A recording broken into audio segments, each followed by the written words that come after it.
मैंने मतन पढ़ा है, वजीर आजम इमरान खान को हदम एतमाद के जरिए हटाया था। साफ साफ 3 सफ़ों पे था वो साइफर। आज भी साइफर एग्जिस्ट करता है। ये कोई इमरान खान ने एक स्टोरी नहीं गढ़ी थी। ये साइफर नहीं है तो ये सब हो कैसे रहा था? ये कौमी सलामती कमेटी की मीटिंग कैसे हुई? हमने सब ने उस साइफर की ट्रांसक्रिप्ट को देखा हुआ है। अस्सलाम वालेकुम नाज़रीन, प्रोग्राम हम देखेंगे के साथ मैं हूं वहाब हसन। मंसूर अली खान साहब की तबीयत नासाज होने की वजह से आज के प्रोग्राम की मेज़बानी के फ़राइज़ मैं अंजाम दे रहा हूं। नाज़रीन, FIA ने साइफर तहकीकात के मामले पर चेयरमैन तहरीक इंसाफ को 25 जुलाई को तलब कर लिया है। इससे पहले 32 दिन गायब रहने के बाद सरबराह तहरीक इंसाफ की वजारत उस्मा के दौर में प्रिंसिपल सेक्रेटरी रहने वाले आज़म खान खुद तो मंजर आम पर न आए, मगर उनका बयान मंजर आम पर आ गया। साथ ही साथ आपको ये भी बताते चलें कि 32 दिन गायब रहने के बाद सरबराह तहरीक इंसाफ की वजारत उस्मा के दौर में प्रिंसिपल सेक्रेटरी रहने वाले आज़म खान खुद तो मंजर आम पर ना आए, मगर उनका बयान मंजर आम पर आ गया। आज़म खान 16 जून से लापता थे। उनका बयान सामने आ जाने के बाद तहरीक इंसाफ की तरफ से साइफर को बयान बनाकर ये बयानिया बनाया गया कि वो ख़तरे की जद में आ गया है। मीडिया को जारी किए गए बयान में कहा गया कि चेयरमैन तहरीक इंसाफ ने कहा कि वो साइफर को गलत रंग देकर अवाम का बयानिया बदल देंगे। बयान में यह भी कहा गया कि इमरान खान ने साइफर अपने पास रख लिया, जो कि कानून की खिलाफ वर्जी थी। साइफर वापस मांगने पर इमरान खान ने उसके गुम होने से मुताल्लिक बताया। आज आज़म खान का बयान सामने आने से एक दिन पहले लाहौर हाई कोर्ट ने साइफर के मामले पर FIA को तहकीकात की इजाज़त दे दी थी। 2 दिन पहले अमरीका की principal secretary of state Elizabeth बर्स ने बयान दिया था कि मिस्टर लू पर जो मुदाखलत के इल्ज़ामात लगाए जा रहे हैं वो बेबुनियाद हैं। नाज़रीन, ये सारा मामला 8 मार्च 2022 को शुरू हुआ, जब उस वक्त की अपोजिशन ने तहरीक इंसाफ की हुकूमत के खिलाफ तहरीक अदम एतमाद पेश की। तहरीक अदम एतमाद सामने आने के बाद उस वक्त के वज़ीर आज़म और तहरीक इंसाफ के चेयरमैन ने बैरूनी साजिश की बात करना शुरू कर दी। उस दौरान जब तहरीक अदम एतमाद के लिए जोड़ तोड़ अपने उरूज पर थी, 27 मार्च को इस्लामाबाद में एक जलसे के दौरान चेयरमैन तहरीक इंसाफ ने एक ख़त लहराया और कहा कि अमरीका ने उनकी हुकूमत गिराने की साजिश की है। उसके बाद हम कोई ग़ुलाम हैं, हकीकी आज़ादी और जिहाद जैसी बातें हर जलसे में की जाते लगीं।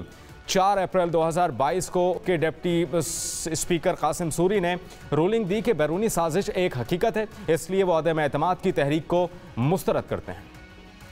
अदम एतमाद की तहरीक आइन, कानून और रूल्स के मुताबिक होना जरूरी है। किसी गैर मुल्की ताकत को यह हक नहीं कि वो साजिश के तहत पाकिस्तान के अवाम की मुंतखब हुकूमत को गिराए। अदम एतमाद की करारदाद आइन और कौमी मुख्तारी व आज़ादी से मुनाफी है और रूल्स और ज़ाब्ते के खिलाफ है। ये करारदाद में मुस्तरद डिसअलाउ करने की रूलिंग देता हूँ। 22 अप्रैल 2022 को नेशनल सिक्योरिटी कमेटी का इजलास वज़ीर आज़म शहबाज शरीफ की ज़ेर सदारत मुनक़्क़िद हुआ, जिसमें कहा गया कि सिक्योरिटी एजेंसीज़ को किसी भी बैरूनी साजिश के शवाहिद नहीं मिले, लेकिन तहरीक इंसाफ की तरफ से मुसलसल बैरूनी साजिश की बात की जाती रही। मुबैना ऑडियो लीक्स भी सामने आई, लेकिन बैरूनी साजिश का बयानिया रुकने का नाम ही नहीं ले रहा था। मुल्क की तारीख में पहली बार 27 अक्टूबर 2022 को DGISI और DGISPR को इस बयानिए के खिलाफ प्रेस कॉन्फ्रेंस करनी पड़ी। आज आज़म खान के मीडिया लीक बयान के बाद की गई प्रेस कॉन्फ्रेंसेस हुई, कई प्रेस कॉन्फ्रेंसेस की गई। वफाकी वज़ीर दाखिला राना सनाउल्लाह ने चेयरमैन तहरीक इंसाफ पर आर्टिकल 6 लगाने का ऐलान भी किया। साबिक प्रिंसिपल सेक्रेटरी हैं, उनका जो इकबाली बयान है वो एक फ़र्द जुर्म है। ये जो है ये ऑफिशियल सीक्रेट एक्ट के तहत बड़ा वाज़े जुर्म है, ये काबिल सज़ा है, इसकी सज़ा होनी चाहिए। शाह महमूद कुरैशी साहब जो हैं, इसमें पूरी तरह से वो पार्ट एंड पार्सल। साबिक वज़ीर आज़म के लापता प्रिंसिपल सेक्रेटरी आज़म खान से मंसूब बयान पर पाकिस्तान तहरीक इंसाफ का रद्द अमल भी सामने आया है, जिसके मुताबिक आज़म खान के बयान की हकीकत तो अभी तय होना है, मगर ये एक हकीकत है कि वो 17 जून से लापता हैं। बयान में मज़ीद ये भी कहा गया कि गुज़िश्ता 1 माह से लापता साबिक प्रिंसिपल सेक्रेटरी आज़म खान से मंसूब गैर मुसद्दिक़ा बयान तज़ादात का मजमुआ है।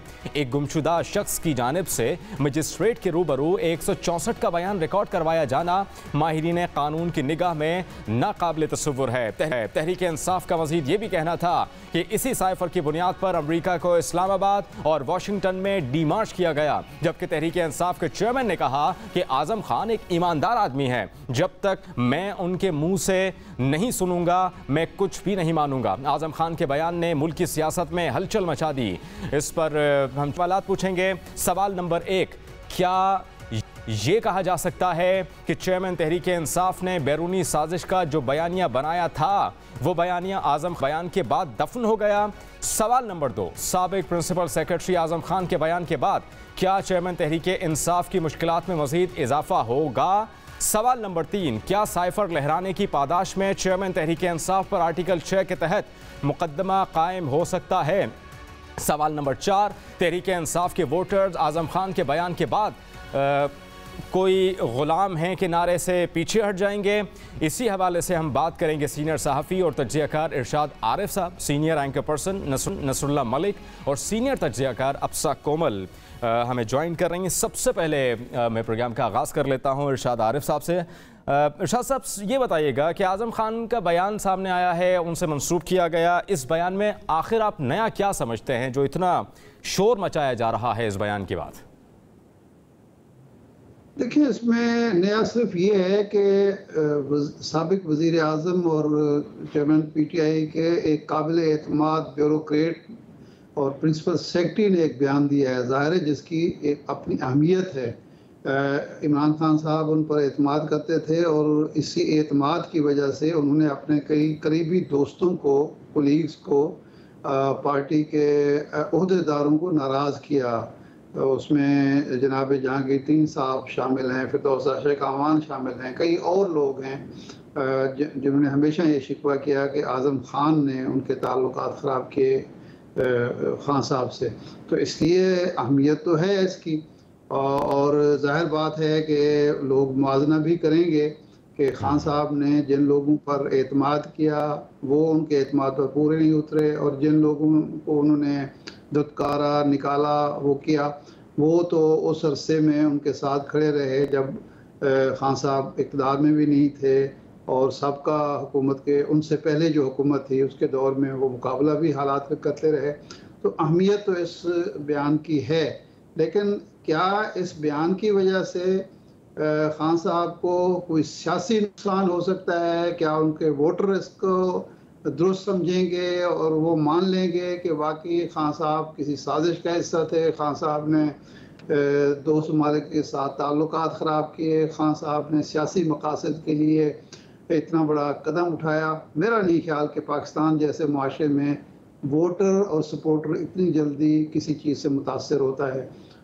इस हवाले से मैं समझता हूँ कानूनी तौर पर खान साहब को मुश्किलात पेश आएंगी, कानूनी तौर पर और उनके ज़ाती हवाले से मुश्किलात का वो शिकार होंगे, लेकिन सियासी तौर पर मैं नहीं समझता कि उनको नुकसान हो। ठीक है। अच्छा नसरुल्लाह साहब, आप इरशाद साहब की इस बात से मुत्तफ़िक़ हैं? दूसरा आप ये भी बता दीजिएगा कि मजिस्ट्रेट के सामने जो बयान दिया गया है क्या 164 के तहत लिया गया है? अगर ऐसा ही है तो मजिस्ट्रेट का नाम भी सामने आना चाहिए। और दूसरा मैं आपसे ये भी जानना चाहूँगा कि आज़म खान के हवाले से क्या पता चला है कि किस इदारे के पास हैं वो? देखिए, पहली बात तो ये है कि जो इरशाद आरिफ साहब ने जिसका जिक्र किया कि सियासी तौर पर इमरान खान साहब को नुकसान नहीं होगा, मैं बसद एहतराम उनसे इस बात पे इख्तिलाफ करता हूँ। ऐसा नहीं होता कि सियासतदान को किसी ऐसे अपने मौक़िफ़ पर या किसी अपनी पॉलिसी पर या उसकी किसी गलती पर नुकसान नहीं होता। माजी में हमने देखा मियां नवाज शरीफ को काफ़ी नुकसान पहुँचा, उनके ख़िलाफ़ एक पूरी जब मुहिम चली तो ये नहीं हुआ कि मियां नवाज शरीफ की सियासत को नुकसान नहीं पहुंचा। पीपल्स पार्टी आपके सामने है, पीपल्स पार्टी पॉपुलर तरीन जमात थी, जब उन पर तनकीद हुई, उनकी परफॉर्मेंस की बात हुई तो उनको भी नुकसान पहुंचा। आज सफर जरदारी साहब के खिलाफ एक बयानिया बनाया गया था, उस बयानिए की बुनियाद पर आपने देखा कि किस तरीके से पीपल्स पार्टी पर तनकीद बढ़ती चली गई और बिलाखिर पीपल्स पार्टी सिंध तक जाकर महदूद हो गई। इमरान खान साहब के बाज़ ऐसे इक़दामात हैं जिस पे मेरे ख्याल में उनको नुकसान पहुंच रहा है और आने वाले दिनों में नुकसान पहुंचेगा। पहले रोज से ये कहा जा रहा था कि इमरान खान साहब ने अमरीकी मुखालफ जो बयानिया इख्तियार किया है ये महज सियासी बयानिया है। इमरान खान साहब इस मसले को, साइफर के मसले को जानबूझकर इस्तेमाल कर रहे हैं और उसका बहरहाल नुकसान इमरान खान साहब को होना शुरू हो गया था। आप देखें कि एब्सोल्युटली नॉट के नारे कहाँ चले गए। इमरान खान साहब उसके मौक़िफ़ से पीछे हट चुके हैं। जो एक कैंपेन वो चला रहे थे कि हम कोई गुलाम हैं, वो इमरान खान साहब उन तकारीर से भी बाहर निकल आए हुए हैं। इसलिए कि अब इमरान खान साहब या उनके पार्टी रहनुमा और उनके जो लॉबिस्ट वहाँ पे हैं इस वक्त अमेरिका के अंदर मौजूद हैं, वो ये अमेरिकी हुकाम को बावर कराने में दिन रात लगे होते हैं कि भाई वो जो इमरान खान साहब ने जो बयानिया इख्तियार किया था वो एक पॉपुलर बयानिया था, एक सियासी बयानिया था, उसका हकीकत के साथ कोई ताल्लुक नहीं है। इमरान खान साहब अपने इंटरव्यूज के अंदर बारहा ये बात कह चुके हैं। पहले उन्होंने कहा कि ये साजिश अमेरिका से पाकिस्तान आई और मेरी हुकूमत को इस साइफर के नतीजे में हटाया गया। फिर उन्होंने फरमाया कि नहीं, ये साजिश पाकिस्तान से अमेरिका गई और यहाँ से लॉबी की गई और यहाँ की इस्टेब्लिशमेंट ने वहाँ की इस्टेब्लिशमेंट को कायल किया कि मेरी हुकूमत को गिराया जाए। नसरुल्लाह साहब, आप ये समझते हैं कि इमरान खान साहब उस वक्त थोड़ा सा जो है वो डरे हुए थे जब तहरीक अदम एतमाद आने वाली थी? उनको पहले से मालूम था कि तहरीक अदम एतमाद आएगी, पर उनके पास कोई बयानिया नहीं था कि अपने आप को कैसे सेफ साइड पर लेकर जाया जाए, और आने वाले वक्त में उनके पास एक बयानिया होना चाहिए था अगले इलेक्शन के लिए। तो सारी सूरत हाल ये खुद क्रिएट की गई तहरीक अदम एतमाद के बाद। इसमें तो कोई दूसरी राय नहीं है। आप देखिए कासिम सूरी, आज कुछ लोग मुतालबा कर रहे हैं कि तहकीकात से कबल फैसला नहीं किया जाना चाहिए कि इमरान खान साहब का जो साइफर लहराना था, ये जो साइफर के बारे में वो बात कर रहे थे, उस पर बात करना या उसके बारे में कोई फैसला देना कबल अज वक्त है। तो जरा तारीख को देखिए, कासिम सूरी साहब क्या कर रहे थे? कासिम सूरी साहब ने तो ऐलान कर दिया कि अमेरिका ने साजिश की, हमारी हुकूमत हटाई जा रही है और ये साइफर है और मैं इस जो है अदम एतमाद की तहरीक को मुस्तरद करता हूँ। गोया उन्होंने डिसीजन सुना दिया। तो मेरे ख्याल में जिस तरीके से सियासी तौर पे इन्होंने साइफर को इस्तेमाल किया, इसकी मिसाल कम ही मिलती है, क्योंकि उन्होंने इस बात को तय कर लिया था कि अब अदम एतमाद की तहरीक कामयाब होनी है। उसको किसी न किसी तरीके से डेफर करने का उनके पास एक ही रास्ता था कि वो ये मौक़िफ़ इख्तियार करते कि उनकी हुकूमत के खिलाफ कोई बैरूनी साजिश है, जिसके बाद उन्हें सुप्रीम कोर्ट से इसकी सपोर्ट नहीं मिली। तो मैं समझता हूँ कि इमरान खान साहब के लिए मुश्किलात बढ़ती चली जा रही हैं। सियासी तौर पे भी नुकसान होगा। इससे बड़ा नुकसान क्या हो सकता है कि इमरान खान साहब के पार्टी के जो इलेक्टेबल्स थे, पार्टी के बड़े रहनुमा थे, उनकी पार्टी को छोड़ के पार्टी 3 हिस्सों में तकसीम हो गई।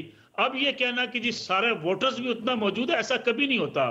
पाकिस्तान की सियासत में किसी पार्टी का इतना वोट नहीं होता कि वो अपने वोटों की बुनियाद पे, पार्टी वोट की बुनियाद पे तमाम सीटें, ये तमाम नशिस्तें जीत कर हुकूमत में आ सके। इसलिए सियासी तौर पे भी इमरान खान साहब इसका नुकसान उठा रहे हैं और आइंदा अब भी उठाएंगे, और कानूनी तौर पे भी अब उनकी मुश्किलात बढ़ जाएंगी। ठीक, अच्छा अफसा, आप के क्या ख्यालात हैं इस मामले पर? बट उससे इमरान खान साहब को आने वाले वक्त में मज़ीद मुश्किलात का सामना हो सकता है आज़म खान के इस बयान के बाद, चूँकि सियासी मामलात में तो इमरान खान साहब को बहुत ज़्यादा नुकसान हुआ। ठीक, उनके जो करीबी बहुत साथी थे वो उनका साथ छोड़ गए। आने वाला वक्त इमरान खान के लिए आप कैसा समझती हैं, और सारी सूरत हाल इमरान खान और उनकी सियासत को कहाँ लेके जा रही है? बहुत शुक्रिया वहाब आपका। मैं समझती हूँ कि ये जो मामला आज का है जिसका जिक्र कर रहे हैं, इस तनाजुर में तो ऑफिशियल सीक्रेट एक्ट के बाद वज़ीर दाखिला कह चुके हैं। अब FIA की तरफ से उनको PTI चेयरमैन को तलब भी कर लिया गया है। तो मेरी नज़र में हलफ की खिलाफ वर्जी या ऑफिशियल सीक्रेट एक्ट की खिलाफ वर्जी जो है वो बड़े संगीन जराइम है पाकिस्तान के अंदर, और ये 2 मुल्कों के दरमियान सिफारती कम्युनिकेशन का मामला था, ये साइफर का मामला। तो इसके अंदर ऑफिशियल सीक्रेट एक्ट जो है बड़ा वाजे करता है कि प्रोटेक्ट करना होता है क्लासिफाइड इन्फॉर्मेशन को उन शख्सियात की तरफ से जो बहुत अहम ओहदों के ऊपर रहते हैं, जिनके सामने वो इन्फॉर्मेशन होती है जो आम आदमी के सामने नहीं होती है। और इसको ये डायरेक्टली कनेक्टेड है कि टू अपहोल्ड नेशनल सिक्योरिटी। सो इन 2 तनाजुर में इसको देखा जा रहा है। हुकूमत तो इसी तरीके से रिएक्ट कर रही है, लेकिन मैं ये समझती हूँ कि आज जो खबर आज़म खान साहब की, जिस तरीके से उनको डिटेन किया हुआ है, 1 महीने से वो गायब हैं, उनकी फैमिली ने अदालत से रुजू किया, कोई वजाहत नहीं कि वो किसके तहवील में है, बल्कि वज़ीर दाखिला ने 2 मौक़ों पर और आज भी ये बात कही है कि वो अपने किसी दोस्त के पास पास रह रहे थे। So on the other hand Azam Khan साहब की फैमिली बड़ी परेशान रही। उन्होंने अदालत से रुजू भी इस हवाले से किया और इस्लामाबाद पुलिस ने उनके आगे मौक़िफ़ अपनाया कि वो नहीं जानते कि वो किधर है। सो आज किस मैजिस्ट्रेट के सामने उन्होंने ये बयान, जिस तरह यू राइटली पॉइंटेड कि उनका नाम भी सामने आना चाहिए कि किस अदालत में उन्होंने ये बयान पेश किया, वो खुद कहाँ पर हैं, वो ऑन रिकॉर्ड आकर भी इस किस्म की बातें करेंगे, या फिर क्योंकि हमारे यहाँ एक हिस्ट्री रही है कि जब किसी को अपनी तहवील में रखा होता है तो बयानात मुख्तलिफ होते हैं, बाहर आके मुख्तलिफ। लेकिन मैं यहाँ पे ये ऐड करना चाहूँगी कि आजम साहब की जो बातें हैं वो हकीकत से ताल्लुक़ इसलिए रखती है और नज़र हमें ऐसा आता है, और बिल्कुल जो पैटर्न पहले रहा है उसमें आज ये ब्रेकिंग न्यूज़ नहीं थी हमारे लिए। ये इससे बहुत पहले ही पीटीआई के जो चेयरमैन हैं वो यू टर्न ले चुके हैं अपने तमाम के तमाम इस बयानिए के ऊपर, और आपका और हमारे शोज़ जो हैं वो उसके अंदर ये तमाम चीज़ों को डिस्कस कर चुके हैं। वो जो अमेरिका का कहते थे कि साजिश करके मेरी हुकूमत का रिजीम चेंज किया गया पाकिस्तान में, उसको वो लेकर आ गए थे अमेरिका और डोनाल्ड लूस के बाद जनरल बाजवा के ऊपर। हम फॉर्मर एम्बेसडर हुसैन हक्कानी साहब का नाम वो लेते रहे कि डायरेक्टली ये दो लोग इन्वॉल्व थे। वो बात फिर आगे जाकर हमारी लोकल सतह के ऊपर उन्होंने उसको एंड किया कि ये मोहसिन नकवी थे जिन्होंने मेरी हुकूमत को गिराया। सो ये मामला डाई डाउन हो चुका था, लेकिन ऑब्वियसली पीटीआई के जो फॉलोइंग है उसको बात समझाना, जिस बात का इजहार पीटीआई चेयरमैन उनके सामने कर चुके हो और इस अंदाज में कर चुके हो, जो राइटली यहाँ पे इरशाद साहब ने, नसरुल्लाह साहब ने बात की है पहले कि ये इस साइफर के ऊपर जो बातें हुई हैं वो इस तारीख में हमने बहुत कम देखा, और ख़ास तौर पे इस किस्म का एक डिप्लोमेटिक फॉरेन अफेयर्स से रिलेटेड मामला जो जुबान ज़दियाब हो जाए। आज़म खान ने भी इस बात की तस्दीक की है कि जो डोनाल्ड लू का नाम लिया गया था और मुदाखलत की जो बात की गई थी वो भी बेबुनियाद था इमरान खान की जानिब से, जो डोनाल्ड लू का नाम लिया गया था। आपने ये बात अभी पॉइंट की है कि डोनाल्ड लू का भी इसमें जिक्र किया गया था। तो आज़म खान कहते हैं कि डोनाल्ड लू के हवाले से जो भी बात की गई थी वो मुदाखलत थी। देखिए, अमेरिकी ऑफिशियल्स तो ये बात कह चुके हैं। अब ये रिसेंटली भी ये बात डोनाल्ड लू के हवाले से कही गई। मैंने फॉरेन जो रिलेशंस के एक्सपर्ट्स हैं उनसे कई महीनों से जो हम बातचीत कर रहे हैं उसमें बज़ाहिर और दीगर जो शख्सियात हैं रेलिवेंट, उनसे जब बातचीत होती रही है, मैं अमरीकियों के हवाले से भी बात कर रही हूँ, तो मुझे इस मामले के ऊपर को बहुत संजीदा रद्द-ए-अमल सामने नहीं आता हुआ नज़र आया। लेकिन बिलखुसूस डोनाल्ड लू का नाम जिस हद तक लिया गया और पाकिस्तान में वो एक इंतहाई पॉपुलर पर्सनैलिटी अब बन चुके हैं, सो उसके हवाले से तो एक अमरीकियों का रद्द-ए-अमल आ चुका है। लेकिन आपने नोट किया होगा कि इस थ्रू आउट द टाइम जब ये बातें की जाती रही तो इसको इतना संजीदा नहीं लिया गया इंटरनेशनली। सो अब आज जो आज़म खान ने कहा है उस बात की क्रेडिबिलिटी ज़्यादा होगी जब हमें ऑफिशियली मालूम होगा कि किस मैजिस्ट्रेट के सामने और किस हैसियत में और वो किस केस में पेश हुए थे जब उन्होंने ये बयान दिया है। लेकिन ये मामला जो है खुद पीटीआई चेयरमैन इसको मंतकी अंजाम तक पहुँचा चुके हैं अपने तजादात की वजह से। ठीक है, आप तीनों गेस्ट हमारे साथ ही रहिएगा। वहाँ तो है ब्रेक का, हमारे साथ रहिए।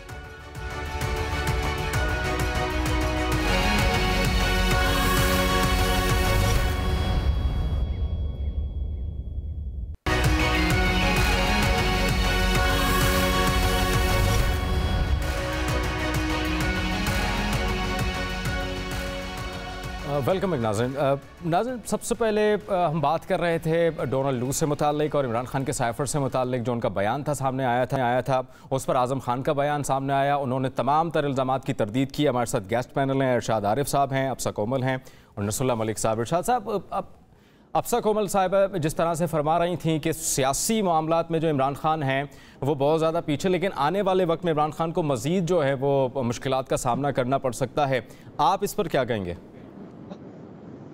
देखिए, मैं ये बात इब्तिदा में कह चुका हूँ कि कानूनी हवाले से इमरान खान की और चेयरमैन पीटीआई की मुश्किलात बढ़ सकती हैं, बढ़ेंगी, बढ़ती चली जा रही हैं। जब मैं बात कहता हूँ कि सियासी तौर पर नुकसान नहीं होगा, उसका मतलब है कि उनकी पॉपुलैरिटी पर इसके कोई असरात नहीं होंगे।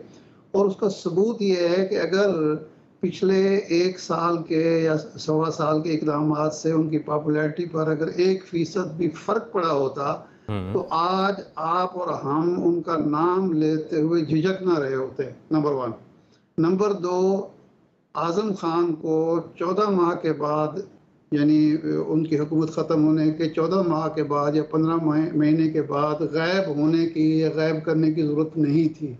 और ऐसे गायब थे कि वो खुद कहते हैं या उनके बारे में कहा जा रहा है कि वो अपने दोस्त के यहाँ ठहरे हुए थे, ना उनकी बेगम साहिबा को पता था, ना उनके ख़ानदान के दूसरे अफराद को और बच्चों को पता था, और वो बेचारे FIR दर्ज कराते फिरते थे, वो अदालतों में रुल रहे थे और वो आराम से बैठे अपने दोस्त के यहाँ ये बयान तैयार कर रहे थे। तो ये सारा कुछ हो रहा है तो इसका मतलब ये है कि उनकी पॉपुलैरिटी बरकरार है और उनकी पॉपुलैरिटी को किसी भी हवाले से नुकसान नहीं पहुंच रहा। अब इस बयान के झोल मुलाजा करें। नंबर 1 तो ये है कि 164 का बयान एक मशहूर ज़माना बयान जो था वो इसहाक डार साहब ने भी दिया था, जिसको सुप्रीम कोर्ट के काजी फ़ायद ईसा साहब ने, इस जो मुतवक्के चीफ जस्टिस हैं, उन्होंने उठाकर रद्दी की टोकरी में फेंक दिया था कि जो दबाव के तहत बयान लिया गया उसकी कोई कानूनी हैसियत नहीं होती। एक बात। दूसरी बात है कि वो कहते हैं कि जनाब साइफर तो था ही नहीं। अब इसका मतलब है कि असद मजीद साहब हैं, वो भी झूठ बोल रहे हैं। जो नेशनल सिक्योरिटी कमेटी में 2 दफ़ा इसको मुदाखलत तस्लीम किया गया है साइफर को, और उसकी बुनियाद पर अमेरिकन डिप्लोमेट को बुलाकर लंदन, वाशिंगटन में भी और इस्लामाबाद में भी डिमार्च किया गया, बाकायदा एहतजाज किया गया, वो भी गलत था। जनाब शहबाज शरीफ साहब ने कौमी असम्बली में जो बयान दिया और उन्होंने कहा कि मुदाखलत हुई है, संगीन मुदाखलत हुई है, वो भी गलत था। और वो कहते हैं कि साइफर की कापी जब मैंने मांगी तो चेयरमैन पीटीआई ने कहा, उनके पास ने कहा कि वो तो गुम हो गई है, जबकि राना सनाउल्लाह साहब पब्लिकली ये कह चुके हैं कि वो कापी वो गुम नहीं हुआ, साइफर वजारत खारजा के पास मौजूद है। तो जिस बयान में इतने झोल हों, इतनी खामियां हों, उसकी आप अहमियत और वक़्त का अंदाज़ा लगा सकते हैं। तो इसलिए मैं जो बात कर रहा हूं कि बात है इस बयान को एक्सेप्ट करने की उन लोगों की जो उनके फॉलोअर हैं, जो उनके सपोर्टर हैं, जो उनके वोटर हैं। उस हद तक मैं इस बात पे बिल्कुल कन्विंस्ड हूँ कि उससे कोई फ़र्क नहीं पड़ेगा, क्योंकि पाकिस्तान में जो तकसीम हो चुकी है, जनाब नवाज शरीफ साहब को कोई नुकसान नहीं हुआ था सियासी तौर पर उस मुकदमे का जिसमें वो नाअहल हुए, उन मुकदमात पर जिस पर उनको सज़ा हुई। नवाज शरीफ साहब को उस वक्त जाके नुकसान हुआ है जब उनकी जमात ने वोट को इज्जत दो का नारा पसे पुष्ट डालकर हुकूमत में शमूलियत इख्तियार कर ली और 1.25 साल तक परफॉर्म नहीं किया। जरदारी साहब ने जब बेनज़ीर भुट्टो और जुल्फ़िकार अली भुट्टो की पार्टी को एक ऐसी पार्टी बना दिया जिसका अवाम से कोई राब्ता नहीं था, इक़्तिदार की पार्टी बना दिया, तो उसके बाद वो सिंध तक महदूद हो गई। 8 में उसने पूरे मुल्क में इलेक्शन जीते और 13 में सिंध तक महदूद होगी। तो जब तक कोई पार्टी अपने बुनियादी मौक़िफ़ पर खड़ी रहती है या अपना नैरेटिव लेके आगे बढ़ रही होती है, उस वक्त तक उसको सियासी तौर पर कोई नुकसान नहीं पहुंचता। हाँ, कानूनी तौर पर मसाइल का शिकार होंगे, इफ्तरा का शिकार होंगे, मसाइब होंगे, ये सारी चीज़ें नज़र आ रही हैं। और पार्टी जो टूटी है, आपका क्या ख्याल है कि ये पार्टी 2 हिस्सों में क्या 4 हिस्सों में तकसीम हो जाए? या पीपल्स पार्टी इस तरह नहीं टूटी थी? आपको याद नहीं है कि 2002 के इलेक्शन में जो मुस्लिम लीग का हशर हुआ था, 21 सीटों तक महदूद कर दी गई थी, तो उसकी वजह से मियां नवाज शरीफ साहब की सियासत ख़त्म हो गई थी। उसके बाद मियां नवाज शरीफ साहब आके वज़ीर आज़म बन गए। तो मैं समझता हूँ कि इस बयान को सामने लाने का मकसद जो है वो यही है कि चेयरमैन पीटीआई की मुश्किलात, कानूनी मुश्किलात में मज़ीद इजाफा किया जाए और उनको अगले इलेक्शन से आउट करने के लिए जो भी बन पड़ता है वो किया जाए। उनको नाअहल करने की भरपूर कोशिश है। मलिक साहब, अगर साइफर पर तहकीकात होती हैं और आर्टिकल 6 के तहत आप समझते हैं कि चेयरमैन पीटीआई पर मुकदमा दर्ज हो सकता है, उनसे तहकीकात हो सकती हैं, उनके साथ साथ जो उस वक्त काबीना अराकीन थे, नेशनल सिक्योरिटी में जो अराकीन मौजूद थे, जो सारे मामले में बराह रास्त मुलव्वस थे, आप समझते हैं कि चेयरमैन पीटीआई के साथ साथ उन तमाम लोगों से भी तहकीकात होंगी और आर्टिकल 6 के तहत मुकदमा दर्ज हो सकता है चेयरमैन पीटीआई पर? देखिए, मेरे ख्याल में अगर आज जो उन्हें नोटिस जारी किया गया, अगर आप उसको देखें तो पहली बात यह है कि ये कोई फौरी तौर पे इमरान खान साहब के खिलाफ, चेयरमैन तहरीक इंसाफ के खिलाफ कार्रवाई नहीं है, बल्कि अगर आप उस आज के जो उनकी तलबी है 25 तारीख के लिए, उसमें एक तो लिखा हुआ है कि mister Imran Khan his political associates, यानी एक तो ये है कि ये ऑलरेडी एक इंक्वायरी चल रही है जिसका नंबर लिखा गया है 111/2022, यानी 2022 की ये इंक्वायरी है, जिसमें आगे लिखा गया कि इमरान खान साहब को बारहा इसमें तलब किया जा चुका है लेकिन वो इसमें नहीं आए। अब उन्हें बुलाया गया है कि वो इसमें आए, इसलिए आजम खान साहब के बयान को इस इंक्वायरी के साथ मिलाकर देखा जाएगा। अब ये बात इरशाद आरफ साहब की बात दुरुस्त है कि अगर वो अपने इन बयान जो उनका बयान है 164 का, इससे मुकर जाते हैं या इस पे कहते हैं जी कि मेरे ऊपर प्रेशर था, ये दबाव की बुनियाद पर मुझसे बयान लिया गया, तो फिर उसके जो है वो हालात कुछ और होंगे। लेकिन वो अपने अगर बयान के ऊपर कायम रहते हैं तो 164 के बयानात जो हैं वो इमरान खान साहब के लिए बहुत बड़ा एक ख़तरा है और उनको नाअहली के साथ साथ जो है खासी मुश्किलात उनके लिए पैदा कर सकते हैं। दूसरी मैं गुजारिश करूं, जो बात हम कर रहे हैं कि उनकी पॉपुलैरिटी को नुकसान नहीं पहुंचा, ये बाग का इलेक्शन आज़ाद कश्मीर का गुजरे हुए कुछ साल तो नहीं हुआ, अभी चंद माह हुए हैं कि वहाँ पाकिस्तान तहरीक इंसाफ की जो पोजीशन थी, स्वाय उस शख्स के जो उनका उम्मीदवार था अपनी बिरादरी के वोट लेने के, पाकिस्तान तहरीक इंसाफ के चंद 100 वोटर भी वोट डालने के लिए अपने पार्टी को नहीं आए। पीपल्स पार्टी वहाँ इलेक्शन जीती और अच्छी खासी अक्सरियत के साथ वो इलेक्शन जीतने में कामयाब हुई और दूसरे नंबर पे पाकिस्तान मुस्लिम लीग नवाज थी। ये कहना कि किसी की सियासत खत्म होगी, मैं हरगिज़ ये बात नहीं कर रहा। हो सकता है पाकिस्तान तहरीक इंसाफ की सियासत मौजूद रहे, लेकिन 2000 अगर हम 2 का तज़किरा करेंगे तो मुस्लिम लीग नून इक़्तिदार के ईवानों से आउट हो गई थी। इसी तरीके से जब आप देखेंगे कि आइंदा इलेक्शन में पाकिस्तान तहरीक इंसाफ की ये जो पॉपुलैरिटी जिसकी हम बात करते हैं कि अपनी जगह पर मौजूद है, तो अगर मौजूद होती तो कराची के अंदर जो इलेक्शन हुए बलदियाती इलेक्शन, वहाँ तीसरे नंबर पर तहरीक इंसाफ ना आती।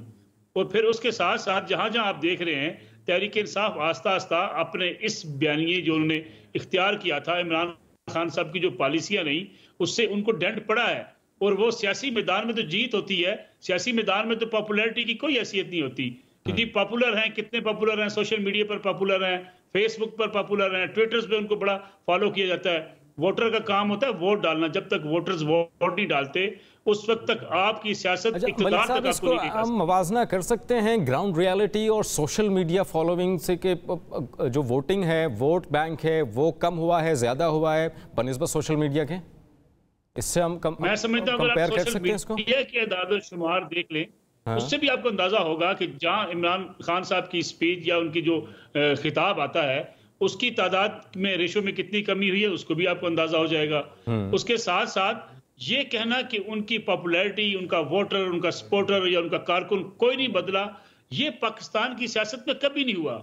लोग मियां नवाज शरीफ को छोड़ के चले गए थे, मियां नवाज शरीफ को लोगों ने छोड़ा, उनकी पार्टी से वफादारियां तब्दील हुई। 2018 के इलेक्शन में अगरचे PMLN कहती है हमारे साथ बड़ी धांधली हुई, लेकिन ये बात तस्लीम करनी पड़ेगी कि बहुत से उम्मीदवार उनको छोड़ के चले गए, जिसकी वजह से इलेक्टेबल्स न होने की वजह से पाकिस्तान मुस्लिम लीग नवाज वफाक के अंदर मुश्किलात का शिकार हुई। पंजाब के अंदर वो इलेक्शन अगरचे जो है वो PTI से उनकी ज्यादा नशिस्तें थी, लेकिन जहांगीर खान तरीन हो, अब्दुल अलीम खान हो, इनकी कोशिशों के नतीजे में पंजाब में हुकूमत बनी थी उस्मान बुज़दार साहब की। इसलिए ये न सिर्फ सियासी तौर पर जो है चेयरमैन PTI के लिए नुकसान होगा, कानूनी तौर पे भी नुकसान होगा। और ये आजम खान साहब का बयान उसी इंक्वायरी का हिस्सा है जिसका हम बार बार तज़किरा करेंगे, उन्होंने बयान कहाँ दिया है, क्यों दिया है। ये इस पे खान साहब को भी 2-3 बार तलब किया जा चुका है, जिस पे इमरान खान साहब नहीं गए। अब 25 तारीख को उनको फिर तलब किया गया है उसी इंक्वायरी में जो नवंबर 2022 से इनिशिएट हो चुकी है। ठीक है। अच्छा, अब साहब मैं आपसे जानना चाहूँगा कि साइफर पर कौमी सलामती की 2 मीटिंग्स हो चुकी हैं, एक मौजूदा गवर्नमेंट में और एक गुज़श्ता दौरे हुकूमत में। इन दोनों मीटिंग्स का एलामिया भी जारी हुआ था। ख़ुद वज़ीर आज़म जो हैं वो 9 मई 2022 को इस सारे मामले पर बात भी कर चुके हैं। इस हवाले से मैं आपसे जानना चाहूँगा कि मज़ीद अभी क्या निकलना है इस सारे मामले में। इस सवाल का जवाब मैं आपसे इस ब्रेक में लूँगा। नाज़रीन, वापस आएंगे हम इस ब्रेक।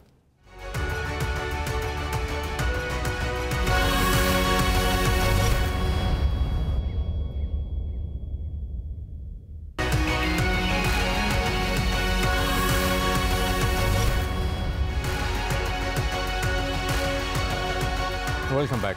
अब साहब, आपसे मैं ये जानना चाह रहा था कि 2 मीटिंग्स हुई थी साइबर से मुतालिक, एक मौजूदा गवर्नमेंट में और एक गुज़श्ता दौरे हुकूमत में। इससे मुतालिक जो एलामिया था वो भी जारी हुआ था। वज़ीर आज़म ने ख़ुद 9 मई 2022 को इस मामले पर कौमी असम्बली में वजाहतें भी दी थी। मज़ीद आप क्या समझती हैं और क्या निकलना है इस मामले में? देखिए, मेरे लिए भी वहाँ ये बड़ी हैरत की बात है कि 2 नेशनल सिक्योरिटी मीटिंग्स, एक जो PTI चेयरमैन ने खुद प्राइम मिनिस्टर थे उस वक्त जो कि वो तो कन्फ्यूजन उसमें बहुत ज़्यादा हमें मज़ीद बढ़ गई हमारी उसके एलामिये से। लेकिन उसके बाद जो प्राइम मिनिस्टर शहबाज शरीफ साहब के अंडर हुई उसमें भी हालांकि ये बात बारहा कही गई कि तमाम शवाहिद की बुनियाद पर ये कहा जाता है कि पाकिस्तान में रिजीम चेंज में अमेरिका का कोई किरदार नहीं था, लेकिन जो डिमाश किया गया था उसको दूसरे कॉन्टेक्स्ट में किया गया था कि हमारे इंटरनल मैटर्स के ऊपर बात की गई है यहाँ पर। जो अगेन हम एक्सपर्ट से जब बात करें तो उनकी नज़र में बड़ी मामूली बात थी, लेकिन इसको पाकिस्तान में बहुत पोलिटिसाइज कर दिया गया था। तो गालिबन इन दोनों मीटिंग्स के अंदर उसके अंदर इस तनाजुर के अंदर बात हुई है। लेकिन मैं ऐड करना चाहूँगी जो पहले आप बात हो रही थी और ये पॉपुलैरिटी के हवाले से जो आपने बात की थी, यकीनन पॉपुलैरिटी जो है वो तो हम एक पॉपुलर वेव भी दुनिया के अंदर चल रही है, वो हमारे यहाँ ट्रांसलेट बहुत कम होती है इलेक्शंस के अंदर जो सूरत हाल रहती है। अब अगर पाकिस्तान में अनफॉर्चुनेटली हवा का रुख भी आपके ख़िलाफ़ हो, उसके अलावा पार्टी जो है उसको अगर डिसमेंटल किया जा रहा हो, नई पार्टीज़ तश्कील दी जा रही हों, तो उसके बाद सूरत हाल मुख्तलिफ रहती है। पॉपुलैरिटी आपकी कितनी ही क्यों ना हो, उसमें गवर्नेंस आपके अपने दौरे हुकूमत में आपकी कारकर्दगी कैसी थी, आपकी डिसीजन मेकिंग कैसी थी, वो मैटर नहीं करती। अभी आपने जिक्र किया हवा का रुख भी तब्दील हो सकता है, इससे क्या मुराद है?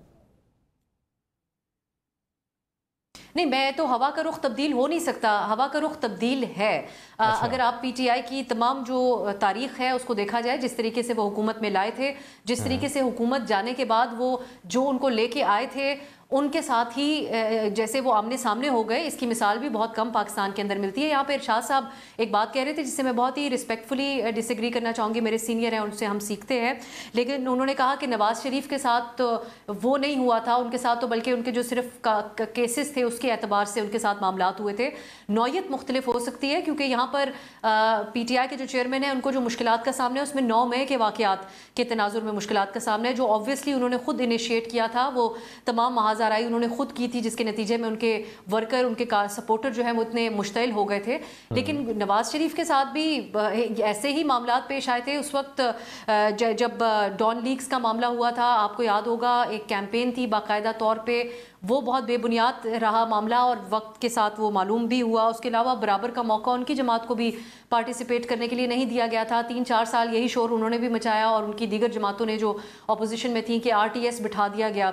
और इसी किस्म की सूरत हाल जो आज वहाब आप और मुझे एक मुश्किल पेश आती है, हम उनको बारहा PTI का चेयरमैन का लफ्ज़ इस्तेमाल करते हैं, उनका नाम लेने पर भी पाबंदी है, नवाज शरीफ का नाम लेने पर भी पाबंदी थी, अभी भी हम हिचकिचाते हैं जब उनका नाम लेते हैं, और उनका इंटरव्यू करने में भी पाबंदी थी। पाकिस्तान में अनफॉर्चुनेट बात यह है कि चीज़ें कमोबेश सेम रहती हैं, लेकिन PTI चेयरमैन ने अपने लिए अपनी पॉपुलैरिटी के कॉन्फिडेंस को ओवर कॉन्फिडेंस बनाते हुए मेरे ख्याल से इतने महाज एक वक्त में खोल दिए, जिसका नतीजा शायद हम पहली दफ़ा जो मुबस्सिरीन है पाकिस्तान में वो इतने सारे हवालों से उनको मुश्किलात में देखकर उसका अंदाज़ा लगा सकते हैं। और ऐसी ही कोई सूरत इमरान खान बराह रास्त या फिर उनके जो भी लोग मुलव्वस थे वो इमरान खान से उनका ताल्लुक था, PTI चेयरमैन से उनका ताल्लुक था। ये बता दीजिएगा कि PTI चेयरमैन खुद इस चीज़ की जो है वो तरदीद करते हैं कि जो लोग वहाँ पर उतारे गए थे, जिन लोगों ने GHQ पर हमला किया और दीगर जो तंसीबात हैं उन पर हमला किया, वो उनके नहीं थे। वो आज भी उसी बयान पर वो कहते हैं कि वो सारे लोग मेरे नहीं थे। पाकिस्तान तहरीक इंसाफ के चेयरमैन से उनका ना ताल्लुक था, ना PTI से उनका ताल्लुक था। इस मामले को रियासत जिस तरीके से देख रही है, मेरी नज़र में अगर आपने देखा हो पिछले हफ्ते भी उनकी, अगर आप मुझसे ये सवाल पूछ रहे वहाब, तो पिछले हफ्ते भी उन्होंने एक व्लॉग के अंदर ये बात कही थी कि अगर मुझे रेंजर्स उठा के लेके जाएगी तो फिर मेरे लोग जो मेरे चाहने वाले हैं या मेरे फॉलोअर्स हैं फिर वो कहाँ पर जाएंगे। मेरे लिए हैरत अंगेज़ बात थी कि चंद दिन पहले वो एक बार फिर इस बात के ऊपर आए, हालांकि उससे 2 कदम पीछे हटे। जिस बात का आप जिक्र करें इससे पहले वो यही कहते आ रहे थे। सो उनके जो वर्कर है उसका वहाँ पर प्रेजेंट होना या उस दिन उसका उन्होंने उससे कैसे असर लिया, से बहुत महीने पहले से जो पॉइंट ऑफ व्यू वो अपना रहे थे, उनके सामने जो बता रहे थे कि मेरे दुश्मन ये सियासी जमातें नहीं है जिनको मैं चोर डाकू कहता था, अब मेरे दुश्मन कोई और लोग हैं। और वो इशारा उनका मिलिट्री इस्टेब्लिशमेंट की तरफ से होता था और उनके लिए मामला ज़्यादा कॉम्प्लिकेटेड और क्रूशल तब हो गए जब जो हमारी अस्करी क़यादत है उसकी कमान तब्दील हो गई। सो पहले जनरल बाजवा हुआ करते थे, उनके साथ बैठकर नेशनल सिक्योरिटी की मीटिंग भी हुई थी। उनका लेड बैक किस्म का एटीट्यूड था, उनके बहुत पुराने मामला थे चेयरमैन PTI के साथ, लेकिन जब क़यादत चेंज हुई तो उसमें कितना डैमेज हो सकता था उसका अंदाज़ा PTI चेयरमैन कर नहीं सके। वही अंदाज वो अपनाते रहे जिसके नताइज ये 9 मई के वाक़यात के रिएक्शन के तनाजुर में और 9 मई के वाक़यात में इनके सपोर्टर की तरफ से वायलेंट होने की शक्ल में उनके लिए नजर आए हैं। और बाकी जो नताइज आ रहे हैं वो आपके और हमारे सामने हैं। अच्छा इरशाद साहब, आपका भी यही तज्जिया है इस मामले पे कि चेयरमैन पीटीआई की जानिब से जो बारहा तरदीद की जा रही है कि ये लोग मेरे नहीं थे, ये ज़बरदस्ती उतारे गए, ये एक साजिश थी जमात को ख़त्म करने के लिए, लोगों को तोड़ने के लिए, क्या इसमें सदाकत है इस मामले में या इस बयान में? देखिए ये तो अब कोई कह ही नहीं सकता होशमंद आदमी कि वहाँ जो लोग गए इन हसास मकामात की तरफ जिन लोगों ने रुख किया उनका पीटीआई से कोई ताल्लुक नहीं था।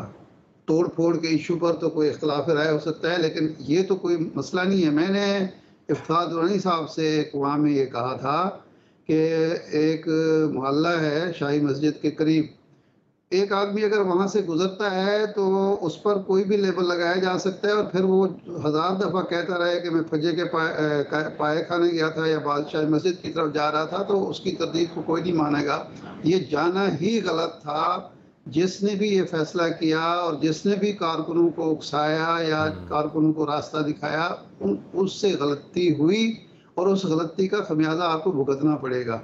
एक बात। दूसरा, अफसर ने एक बात कही कि मैंने ये कहा है कि नवाज शरीफ साहब को उन मुश्किलात का सामना नहीं करना। मैंने तो यही तो कहा था कि मियां नवाज शरीफ साहब पर को नाअहल ताहियात नाअहल सुप्रीम कोर्ट ने करार दिया, 2 जजों ने उनको सजा सुनाई, उसके बावजूद उनका जो वर्कर था, उनका जो वोटर था, वो उससे मुतासर नहीं हुआ। मैं ये नहीं मानता कि 2018 के इलेक्शन में जो कुछ हुआ उनके साथ वो सिर्फ उन फैसलों की वजह से लोग जो हैं छोड़ गए थे पार्टी, जिन इलेक्टेबल्स ने टिकट नहीं लिया था या पार्टी छोड़ी थी, वो उन फैसलों की वजह से नहीं हुआ था। यही बात मैं अब भी कह रहा हूँ कि एक है वोटर का सपोर्टर का बदल जाना, एक है इलेक्टेबल्स का बदल जाना, ये 2 अलग अलग चीजें हैं। बिल्कुल। वफादारी जो तब्दील अगर खुशी से कोई शख्स कर रहा है तो उसको तो आप समझ सकते हैं कि जी ये असर हुआ है फलां वाक़े का, लेकिन जो दबाव के तहत वफादारी तब्दील कर रहा है उसको तो आप ये नहीं कह सकते। मियां नवाज शरीफ साहब की सियासत को उस दिन नुकसान पहुंचा जब उन्होंने बाजवा साहब के हक में अपने अरकान को वोट करने के लिए कहा। वो उस बयानिए की नफी थी जो मियां नवाज शरीफ साहब ने अपनाया हुआ था। वो उन्होंने 180 डिग्री का यू टर्न लिया। उसके बाद नुकसान इस दिन हुआ जब उन्होंने किसी के कहने पर अदम एतमाद की तहरीक पेश करके हुकूमत संभाली और ठीक है शाह वक्त की कमी की वजह से इस हुकूमत को हम आगे बढ़ाएंगे। एक बात मैं खत्म करने लगा हूँ। जी। जो बात मैं कहने लगा हूँ वो ये है कि अगर वाकयातन हालात और वाकयात चेयरमैन पीटीआई के इतना खिलाफ हैं तो फिर हमें तवक्को करनी चाहिए कि अगले इलेक्शन फेयर एंड फ्री होंगे। ठीक है, हमें तवक्को करनी चाहिए कि इलेक्शन शफाफ होने चाहिए या होंगे कि किसकी राय की कितनी अहमियत है।